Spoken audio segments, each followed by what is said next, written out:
Estamos de volta com o programa Viva Saúde, hoje conversando com a nutricionista e professora do Departamento de Nutrição e Saúde da UFV, Ana Vládia Bandeira. E estamos falando hoje sobre a dieta sem glúten e a doença celíaca.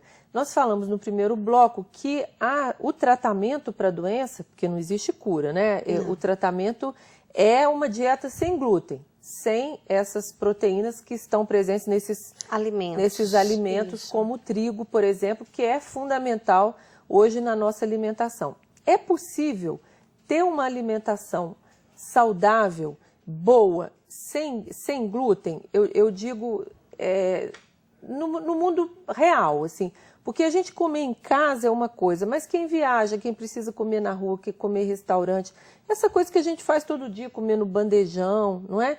É possível você ter uma vida normal tendo uma doença dessa? Você falou exatamente os problemas que a gente detecta, né? Divisão, a gente tem o projeto, então a realidade dos nossos estudantes em relação ao restaurante, aos usuários dos restaurantes da cidade, é essa dificuldade, assim. Em casa é uma coisa, fora de casa são muitas dificuldades. E a preocupação é justamente essa pessoa não se exclua da sociedade. Uhum. E aí onde vai os seus rodízios de pizza? O que ele vai fazer com a cerveja que não vai tomar mais? Então, como a gente começou a falar que a dieta basicamente consiste na retirada do glúten, e eu falo que não é o maior problema, não é tão difícil a retirada do glúten. Por quê? Porque nós temos outras farinhas isentas desse componente. A gente tem o amido de milho, temos a farinha de arroz, a farinha de milho. Então, nós já temos estratégias que são passíveis de você ter o pão, ter o biscoito, ter a broa, tem vários alimentos, farinhas que substituem, dá. Tem a mesma característica com o trigo? Não, porque essa viscoelasticidade você não encontra no mesmo poder em outros alimentos. Uhum. Tanto é verdade que a própria indústria avançou aí aumentando o glúten no próprio trigo, como eu já mencionei. Mas, por exemplo, arroz tem glúten? Não, arroz não tem glúten. Então, quem tem doença celíaca pode comer arroz? Pode comer o arroz e a farinha, os seus subprodutos, que é o que a gente utiliza para produzir os pães, né? Nas pesquisas a gente trabalha com isso. Então, não é preciso ter uma dieta, nem é possível, uma dieta sem carboidrato? Não, nem pode, uhum, né? A gente precisa, a base, né, da nossa alimentação são alimentos fonte de energia e é entre os carboidratos. Você precisa substituir com opções sem glúten, isentas de, que aí você vai buscar no arroz, você vai buscar no milho, você vai buscar na quinoa, no psyllium. E falando nesses últimos, né, a gente trabalha também buscando, que você perguntou, e a saúde como é que fica? Porque onde é que ficam os alimentos integrais? Nesse caso, eles também têm glúten, então pão integral, uhum, tá? Que está associado aí com a importância da fibra. Como é que fica a fibra nesse paciente? Esse é o problema que a gente encontra, porque é fácil encontrar um produto sem glúten, eu digo fácil aqui no contexto que a gente vive, né? Uhum. Mas antigamente não era tão fácil. Então você tem opções, mas são produtos mais calóricos, porque tira o trigo, compensa colocando gordura, açúcar. Então qual a estratégia? Qual a preocupação, além de no olhar nutricionista, mas também com pesquisadora? É você colocar nesses produtos fibra, vitaminas, minerais, componentes que com a retirada dos integrais fontes de glúten, você acaba não tendo. Então a gente busca em cereais hoje, que tem sido pesquisado bastante, que a população nem toda conhece, como o psyllium, como a quinoa, né, trabalhando a linhaça de forma correta, né, entre outros elementos, para trabalhar essa presença aí da fibra, que é importante para recuperar esse intestino. Uhum. Então, tirei o que está agredindo, né, que é o tratamento, como eu falei. Mas eu preciso reparar. E como é que eu reparo? Colocando substâncias anti-inflamatórias, colocando prebióticos, que são as fibras, o amido resistente da banana verde, colocando probióticos, que são substâncias aí que são oriundas de processo de fermentação, né, os iogurtes, quando pode, porque às vezes no primeiro tratamento, no primeiro momento, como a velocidade está atrofiada, ele também não dá conta de digerir bem o açúcar e normalmente o leite e seus derivados por conta da lactose. Mas isso normalmente é transitório. Uhum. Então a gente tem necessidade de trabalhar outras fontes de probióticos que não tenham essa questão da lactose. Então a gente trabalha o kefir, ou mesmo alguns suplementos e formas que contemplem, né, essa pirâmide também nutricional de tratamento, né? Ô, Ana, você disse que apenas 1 a 2% da população tem doença celíaca. É um número bem pequeno. Mas hoje está tão na moda falar sobre dieta sem glúten. Tem pessoas que não têm doença celíaca, mas têm intolerância ao glúten? Estamos falando, na verdade, dos indivíduos sensíveis ao glúten, que aí esse percentual pode chegar a 10% da população. Aquele indivíduo que consome o alimento fonte, tanto ele conscientemente sabe, poxa, comi pizza, não devia comer porque eu fico assim. Ah, comi o pão, poxa, comi, mas sabendo que isso me faz mal. E tem aquelas pessoas que comem, mas não fazem a associação. E eles não são culpados disso. Por quê? Essa reação do sensível ao glúten pode ser imediata, comer e sentir mal, que é mais fácil, mais cômodo. Pode ser de 12 horas, de um dia, 2 dias, de semanas até meses. Como você vai associar um sinal que você está sentindo agora e associar o que você comeu antes? Um dia. E esses indivíduos que são portadores da sensibilidade, que é bastante complexo e merece, né, uma discussão à parte, ele envolve outras situações. Então, você já vê publicações, né, até trouxe para você, com esquizofrenia, com problemas relacionados à tireoide, com mulheres com aborto de repetição. Então, o cenário aí é muito maior. Por quê? E que nunca tiveram manifestaram não, como e geneticamente você vê, o Gasso, ele faz toda a triagem. Chegou pra gente, olha, ele veio, né, o médico investigou, falou, não tem uma doença celíaca, mas ele detectou problemas relacionados ao glúten e preciso de ajuda, por isso que encaminhou para você. Aí eu vou explicar, ele te falou por isso, que é assim que acontece, nesses seus sinais e sintomas está relacionado a isso, a gente aplica um questionário para saber com que pessoa a gente está trabalhando, para explicar para ele o que está acontecendo com o corpo dele, para que essa dieta tenha lógica, porque não é fácil tirar o glúten, não se deve tirar o glúten sem fazer esse diagnóstico correto.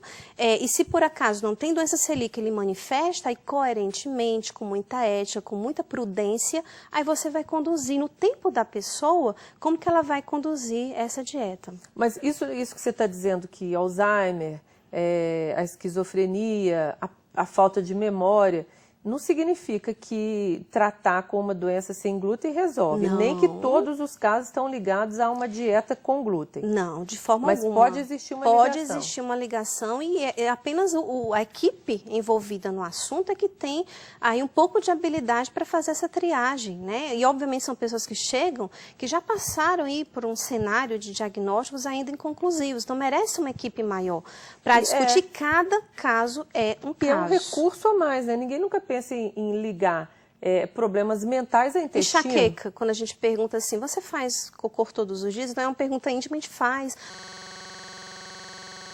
Mostra o significado da consistência, da aparência, do número de frequências com o intestino, consequentemente, por que aquele sintoma no fígado, da dor de cabeça, está acontecendo com ele? Aí eles fazem, tá, entendi. Começando a entender como o corpo dele funciona. E como eu estava te falando do glúten, os pesquisadores na área avançaram muito entendendo esse mecanismo intestinal. Entre uma célula intestinal e outra, né, que são várias, tem zonas. E o glúten, além das bactérias, um crescimento anormal, né, aí uma proliferação, são os únicos componentes capazes de agredir essa barreira de permeabilidade. Então, nesse outro cenário que você falou, estamos falando de síndrome da permeabilidade intestinal, que está presente em várias doenças crônicas não transmissíveis, que aí a gente vai não só relacionar o glúten, mas outros componentes na rotina desse indivíduo. Por exemplo, na enxaqueca. Por exemplo, na enxaqueca. Ana, fazer cocô todo dia é fundamental. É fundamental, não te pertence mais. Não existe aquela possibilidade de vou ao banheiro de 2 em 2, 3 em 3 e já me acostumei. Isso não. Isso não é normal. O seu organismo, ele trabalha, ele é um reloginho biológico.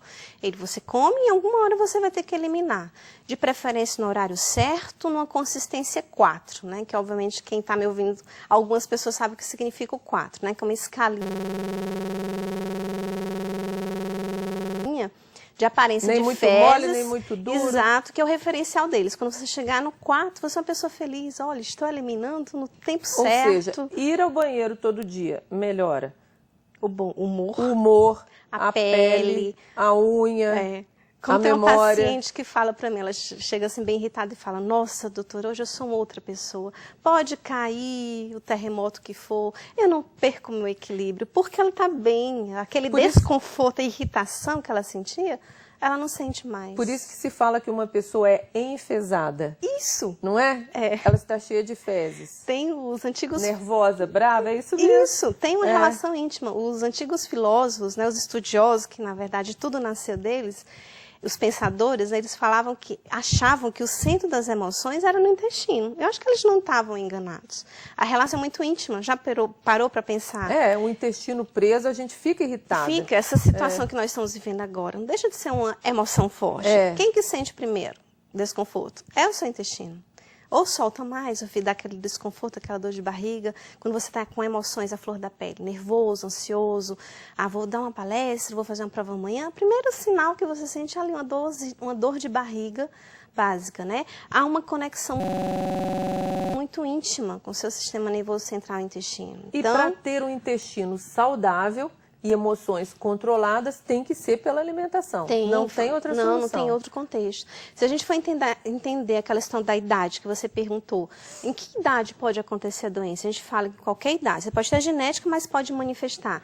E lembra da pirâmide? Você tem que ter a genética, você precisa ter a base, né, relacionada aos sinais, sintomas de contato com glúten imunológica. E o que faz essa imunologia estar mais frágil, né, mais delicada? É justamente o aumento do consumo que você vai ofertar coisas além do que o seu intestino dá conta. Se é uma proteína pesada, pegando como exemplo um chumbinho e seu intestino a peneira, um chumbinho não vai agredir, né? Você vai dar conta de trabalhar. Agora imaginem 10, chega uma hora que essa peneira fura.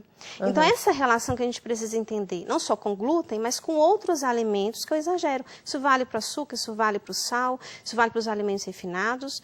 Então se a gente costuma entender que tudo pode, com moderação, a gente consegue ter essa coerência na rotina, a vida fica mais fácil. Ana, o nosso tempo está chegando ao final. Uma nutricionista, um nutricionista, né? É um profissional fundamental na qualidade de vida, assim. Todo mundo deveria procurar não só para quem quer emagrecer ou quer engordar, mas para ter uma alimentação saudável? Com certeza.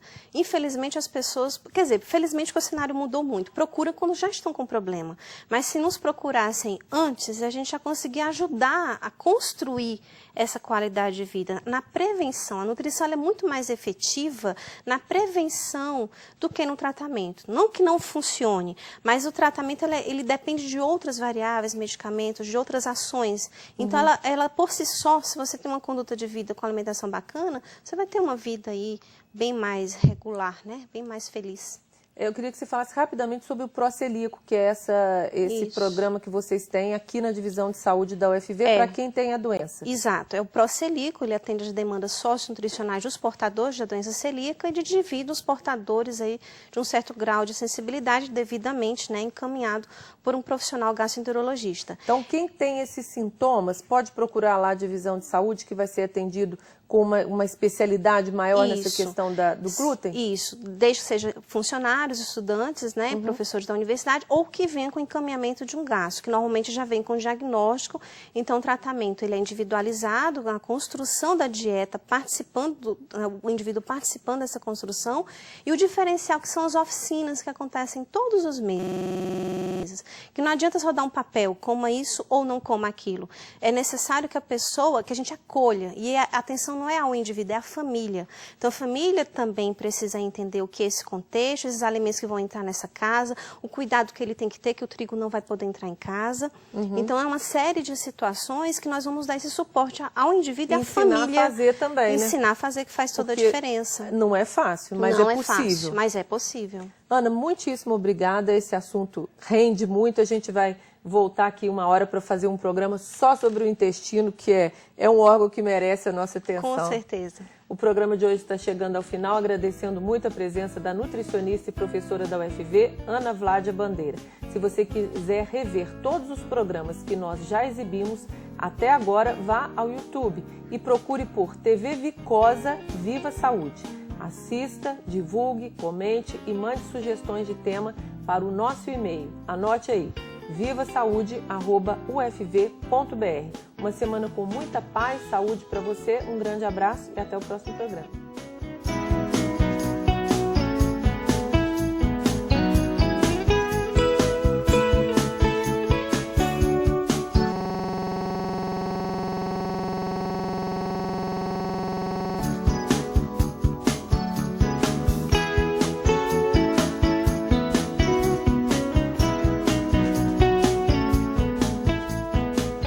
Saúde.